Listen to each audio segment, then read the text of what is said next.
여기는 김포입니다. 오늘은 2022 서울국제불교 박람회에 참여하는 업체 중 한 곳을 만나보려고 하는데요. 그 주인공은 도서출판 도반입니다. 도서출판 도반은 오직 부처님 가르침을 위한 출판사라고 하는데요. 과연 도서출판 도반은 어떤 곳인지 저와 함께 알아보시죠.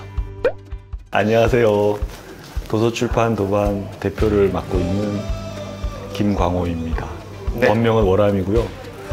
출판을 한 28살 정도부터 해서 현재까지 출판 일을 하고 있고, 도서출판 도반을 운영한 지는 한 13년 정도. 13년? 네, 와, 됐습니다. 진짜 오래됐네요.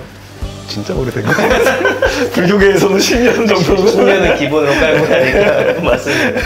그 지금 도서출판 도반을 운영한 지가 13년 정도 되셨다고 했는데, 네, 그 정도 됐습니다. 이 도서출판 도반이라는 곳이 어떤 곳인지 좀 소개 부탁드리겠습니다. 원래는 저희가 이제 동아출판사에 있었고 아이들 책도 만들고, 네. 또 이제 독립해서 일반 책도 만들었는데, 이제 13년 전에 그 송광스님 금강경을 처음 만나면서 제가 이제 불교 출판을 해야 되겠다는 일종의 발심 같은 거를 해서 이제 그 송광스님 금강경 한 권부터 시작돼서 네. 오늘날까지 이제 도서출판 도반이라는 이름으로 책들이 나오고 있는데, 현재 이제 그 큰 스님들의 대표적인 책들이 있고, 그 다음에 이제 한지본을 책으로 만드는 걸로 저희가 이제 좀 특별한 부분이 있고 그렇습니다. 좋은 원고라고 해야 될까요? 그 금강경을 보자마자 그 해인사에서 이제 제본을 해달라고 갖고 온 책인데, 네. 그걸 저녁에 제가 읽어보고, 네. 야, 이분은 천재적인다. 그래서 이제 제본하려고 갖고 온 학생 스님이었죠. 네. 학생 스님한테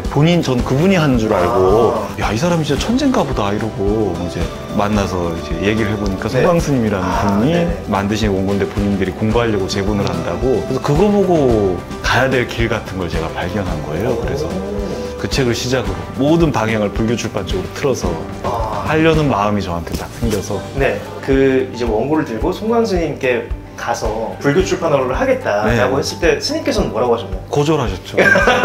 확실하게. 하지 말라? 안 한다. 예, 네. 안 한다. 출판하는 사람들은 약간 그 관찰력 같은 게, 그 저자를 보는 관찰력 같은 게 있어요. 그래서 디자인까지 해서 갔죠. 이렇게 디자인까지 해서 작업 다 해가지고 네. 이렇게 출판하려고 허락만 하는데 해주십시오. 어떻게 네, 허락만 생각하시냐. 해주시면 네. 됩니다. 그래서 아무 조건 없이 한 거잖아요. 네네. 그래서 한 두세 번 더 찾아갔더니 네.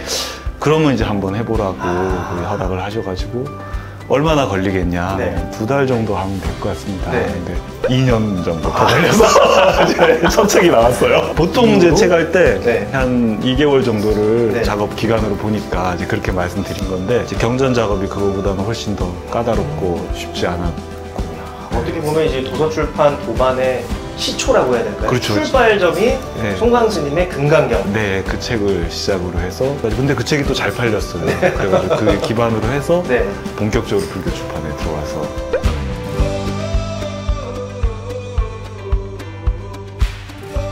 한지본, 그러니까 네. 한지책이라고 해야 되나요? 네네. 그 책들을 판매를 하고 계세요. 그러니까 이게 쉽지도 않을 것 같고, 그러니까 그거를 고수하시는 이유가 있으실까요? 그러니까 저희도 처음에 이제 책을 보고는 굉장히 좋아했는데, 이제 막상 만드는 작업은 간단치가 않죠. 뭐 묶고 작업하고 하는 방법들을 이제 옛날 책들 보고 또 얘기 듣고 하면서 고증해가지고 하나씩 만드는데, 부처님 말씀이 담긴 경전이 우리가 해인사 팔만대장경을 소중하게 간직하듯이, 그게 이제 개인한테 가서도 자기 마음속에서 소중한 어떤 그런 게 되니까. 네. 책도 그 우리가 가볍게 만드는 게 아니라 좋은 종이로 귀한 형식으로 이렇게 만들어서 오랫동안 자기가 보존하면서 평생 볼 수 있는 어떤 그런 책이 나와서 네. 경전하고 잘 맞고, 또 옛날에 그렇게 만들었었고, 네. 어른들이. 책도 굉장히 가볍고 현대에서 봐도 굉장히 첨단적인 소재거든요. 요즘 명품이라고 하나? 네. 그런 명품에 해당되는 어떤 그런 퀄리티가 나오니까. 네.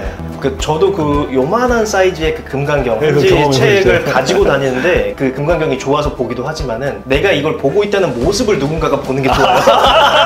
그렇죠. 이 좋은 것을 내가 보고 있다. 트렌디한 면이 있어. 뭔가 그 요새 말로 힙한 그런 네. 느낌이 있어서 네.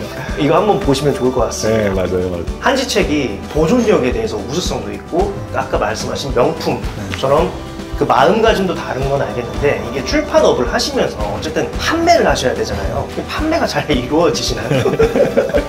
그게 제일 어려운 이제 부분이고, 네. 현실적인 고민을 많이 하게 되는 부분이잖아요. 참 사람이 불교 공부를 하면서 네. 마음의 힘이라는 게 정말 저도 많이 느끼는데, 마음에 꼭 해야 되는 어떤 간절함 같은 게 있으면 이제 일단은 그게 기본이 되는 것 같고, 네. 그거에 기반하에 돈을 번다고 접근을 하면 아마 이런 작업보다는 더 돈이 되는 작업들이 사실은 많거든요. 아, 그러니까 그런 거를 추구하는 게 오히려 깔끔하지 뭐. 네. 그 자본주의 사회에서 약간 돈을 벌기 위해서 이런 걸 한다. 네. 이건 굉장히 뭐 죄도 아니고 깔끔한 일이잖아요. 그렇지만 좀 더 이제 진리나 부처님 가르침에 접근하는 의미에서는 조금 다른 접근이 필요하다고 보는 거고, 일단은 돈을 번다는 생각은 좀 접고 네. 최대한 이제 애를 써본다. 네. 그 본질적인 가치를 위해서 그런 노력을 해보려고 했던 것 같고.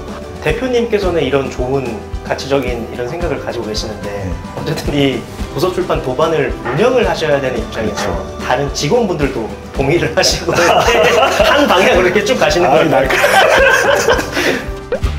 사실은 제가 이제 뭐 같이 극복해보자 네. 설득해서 가는 거잖아요. 우리는 그걸 믿는 거지. 고생은 하고 어려울 수 있으나 네. 이거에 이제 큰 공덕이 있다. 네. 그 공덕의 가치가 돈으로 살 수 없는 거고, 네. 그게 내 자식한테든 와이프한테든 행복으로 가는 어떤 그런 길인 거지. 네. 물론 이제 충분하게 여유롭지 못한 거는 저의 능력의 부족함이 첫 번째 문제고, 사실은 좀 어렵고 이런 거를 시장 탓을 좀 한 부분이 있거든요. 네네. 저도 네. 불교 시장이 작고 판매량이 적고 이렇게 한 게 있는데, 제가 이제 깊이 반성을 하면 어려웠던 거는 게으름 탓이 큰 것 같아요. 저도 힘들었어요 이런 변명을 하지만 사실은 스님들이 매일 새벽에 일어나서 예불 하고 하는 어떤 그런 그 습관, 네. 그런 게 저한테도 확실하게 있었다고 하면 그렇게 안 어려웠을 것 같아요. 그러니까 저는 경제적으로 어려운 거는 저뿐만 아니라 네. 게으른 부분이 큰 것 같다 이런 생각이 들어서 반성을 많이 사실은 하고 있어요.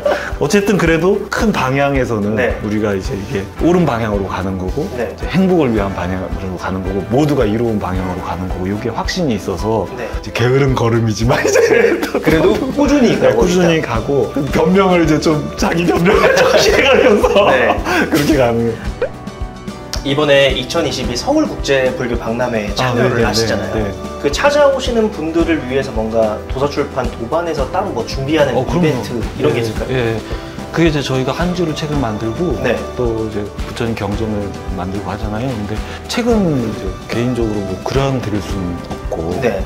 원창 스님 도움으로 네. 이렇게 갖고 있는 경판이 몇 개 있어요. 그 동진보살 경판도 있고, 네네. 달마승 경판도 있고, 뭐 부처님 삼존불 경판도 있고 그렇거든요. 그 경판이 이제 한지보늘이랑 네. 우리나라의 어떤 그 인쇄의 전통을 느낄 수 있는 되게 좋은 자료예요. 네. 그래서 그거를 저희가 박람회장에 항상 가지고 가서 먹물을 이렇게 묻혀갖고 체험. 인경을 찍어서 네. 그거를 이제 이렇게 걸어놓고 가져갈 수 있게. 해드리는데, 본인이 이제 그거를 집에다 이렇게 붙여놓고 모시고 이렇게 이럴 수가 있거든요. 그러니까 서울국제불교 박람회에 많이 참여하시고요. 제가 꼭 부탁드리고 싶은 게 어린 친구들을 많이 데리고 오세요. 제 얘기를 가볍게 듣지 마시고, 저희가 이제 국제도서전을 나가면 20, 30대 친구들이 많이 오는 자리거든요. 거기서 저희가 크게 느끼는 부분들이 있기 때문에 하루 놀러 나오는 거니까 와서 네. 차도 즐기고 이제 불교 문화도 즐기고 이렇으니까 데리고 오시면 이 친구들한테는 아주 새롭고 다른 접근이 돼서 자기 삶의 문제를 해결하는 단서 같은 거를 시작할 수가 있기 때문에, 저는 이제